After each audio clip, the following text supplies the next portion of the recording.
Hello friends, ఎవరిని ఏమి మాట్లాడకూడదు, ఏమి అనకూడదు, నాకెందుకు సమస్య, ఏదో నా బ్రతుకు నేను ఏదో బ్రతుకుదాం అనుకుంటున్నాను. కాకపోతే ఒక విషయం చాలా ఇబ్బందిగా కనిపిస్తుంది.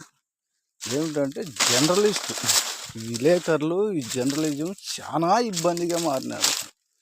ఎందుకు ఈ మాట అనాల్సి వచ్చిందంటే, బిల్ గేట్స్ మన రాష్ట్రానికి వచ్చాడు. ఆయన గురించి ప్రపంచానికి తెలుసు. ఎంతలా అంటే మనం హైదరాబాద్ని చూస్తే అర్థమైపోతుంది. ఆయన రావడం వల్ల హైదరాబాద్ ఎంత డెవలప్ అయిందో కూడా తెలుసు. ఆయన గురించి అంత ఇబ్బందిగా మాట్లాడిన జర్నలిస్టు వాడు మనిషి అనాలా, లేదా ఇంకా ఏమన్నా అనాలా? ఆ సమస్య లేని సమస్య, అది అస్సలు సమస్య కాదు. ఆయన వచ్చాడు, ఏదో చూశాడు, వెళ్ళాడు. ఆయన వస్తే కొన్ని కంపెనీలు వస్తే ఏదో మన పిల్లలకు ఉద్యోగాలు వస్తాయని, 100 ఉద్యోగాలు వచ్చినా 100 కుటుంబాలు బాగుపడతాయని, బాగుపడితే ఆ 100 కుటుంబాలు ఆనందం వేరు, బాగుంటుంది. కానీ అది కాదు సమస్య. విలేకరులు జర్నలిస్టులు అనేకమైన సమస్యలు ఉన్నాయి, చూడచ్చు. ఇప్పుడు ఈ ప్రాంతంలోనే సమస్య చెప్తా. ఒక 5-6 ఊర్లు: పాలవాయి, చెర్లోపల్లి, ముగతాపురం, కృష్ణాపురం, మరూరు, చాపట్ల, మామల్లపల్లి. ఈ ప్రాంతాల్లో నీరు లేక, వర్షాలు పడక, బోర్లో నీళ్ళు రాక అలో లక్ష్మణ అని రైతులు ఏడుస్తూ ఉన్నాం. కావాలంటే నిదర్శనం చూడొచ్చు. నా బోరు బిగించినది 10 నిమిషాలు వస్తాయి, ఆగిపోతాయి. ఇంకొక బోరు ఈడుంది, దీంట్లో ఒక ఇంచు వస్తాయి. వర్షాలు పడక వంకల్లోను వాగుల్లో ఎక్కడ డ్రై ఏరియా మీరు చూడవచ్చు. ఇది 3 ఎకరాల అరటి తోట. నీళ్లు బారక ఎక్కడే కానీ తేమ అనేది లేదు, డ్రై అయిపోయింది.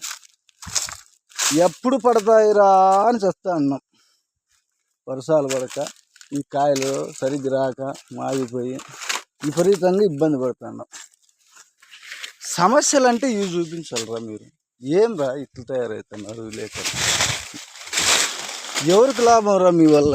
మీరు మాట్లాడుతున్నారే, 10 ఉద్యోగాలు వస్తే 10 కుటుంబాలు బాగుపడితే ఎంత ఆనందమో తెలుసా?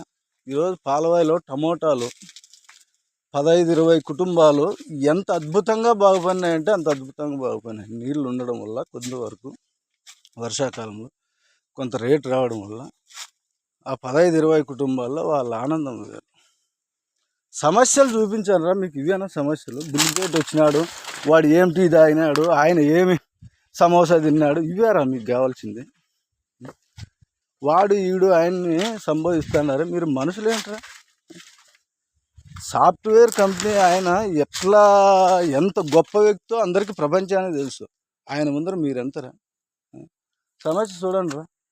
మా చెరువుకి నీళ్ళు వస్తే, పాలవాయి చెరువుకి, చెర్లోపల్లి చెరువుకి, ముగతాపురం చెరువుకి నీళ్ళు వస్తే, ఈ 5-6 ఊర్లు బాగుపడితే ఆ రైతుల్లో ఆనందం మీకు ఎట్లుంటుందో తెలుసారా? సమస్యలు ఇవిరా, అవి కాదు సమస్యలు. లేని సమస్య సృష్టించడం కాదు. ఎంతసేపు వాడిని వీడిని ఏది పడితే అది మాట్లాడడం ఎంతసేపు? మా వల్ల కాదా? మాకు నోర్లు లేవా? మేము మాట్లాడలేమా? ఏం చదువుకున్నారా మీరు జర్నలిజం? ఒక్కడైనా మనిషి పుట్టినారా? టీవీ ఛానల్లో ఒక్కొక్కడికి, ఒక్కొక్క పార్టీకి ఒక్కొక్క ఛానల్ డబ్బా వేసుకొని కొట్టి వేస్తున్నారు. చూడండి రా, వర్షం వస్తే తప్ప ఈ 15 రోజుల్లో నేను బాగుపడినా. ఒక నెలలో వర్షం రాకపోతే ఇదంతా నూకేసుకోవాలి. రెండో పిల్లకి వదిలినా. మీకు అర్థమైందో లేదో, మొదటి కటింగ్ అయిపోయింది, మొదటిది. రెండోది వదిలినా. వర్షం వస్తే తప్ప నేను బాగుపడలేను. వర్షం రాకపోతే నా కుటుంబం కూడా నేను అప్పులు చేసుకోవాల్సి వస్తుంది. నా పిల్లల్ని చదివిల్లంటే 2 పిల్లల్ని అప్పులు చేసుకోవాలి. వాడిని తిడితే ఇంత ఇస్తారు, ఈయన తిడితే ఇంత ఇస్తారు. మీ జర్నలిస్టులకు ఇదే పని తప్ప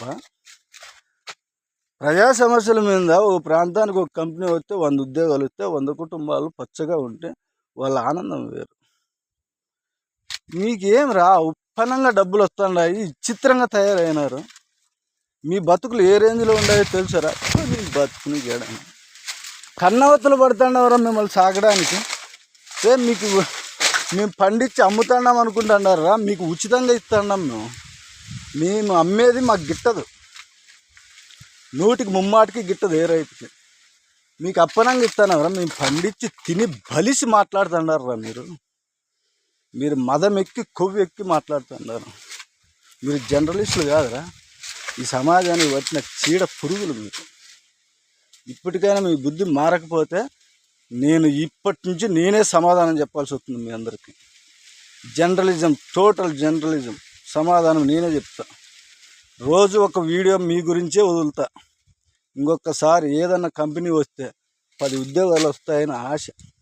ఇది వ్యవసాయం మేము చేయలేము రంగా, చేయలేము. మా పిల్లలకి ఏదో చదివించి ఏదో ఉద్యోగాలు వస్తే వాళ్ళు ఏదో బాగుపడితే చాలా అదే అనుకుంటున్నాం. ఈ వ్యవసాయం ఎవరు చేస్తారో? ఈ ప్రకారంగా వర్షాలు రాక, ప్రకృతిని తట్టుకోలేక, మీ అట్లా సన్యాసి నాకు మాటలు వినలేక, మీ అట్లా వాళ్ళు కూడు పెట్టే కంటే వ్యవసాయం మానేస్తే మేలు.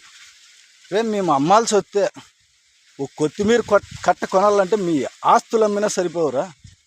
మేము ధైర్యంగా పంట పండించి మాది ఈ రేటు అంటే మీ ఆస్తులన్నీ అమ్మినా ఒక కొత్తిమీర కట్ట కూడా కొనలేరు. మరి దరిద్ర నా కొడుకులారా, ఏం తయారైనారా మీరు? జర్నలిస్టులారా మీరు? ఎవరికి లాభం రా మీ వల్ల? అంటే ఒకసారి నువ్వు అన్నం తిని పనుకున్నప్పుడు నేను ఏం మాట్లాడినాను, ఏం పని చేసినాను అనేది ఒకసారైనా అనిపించదారా మీకు? సమస్య ఇదొకటేనారా? దండి ఉండయి నిరుద్యోగుల మీద ఎన్ని సమస్యలు లేవురా మాట్లాడుతున్నాను.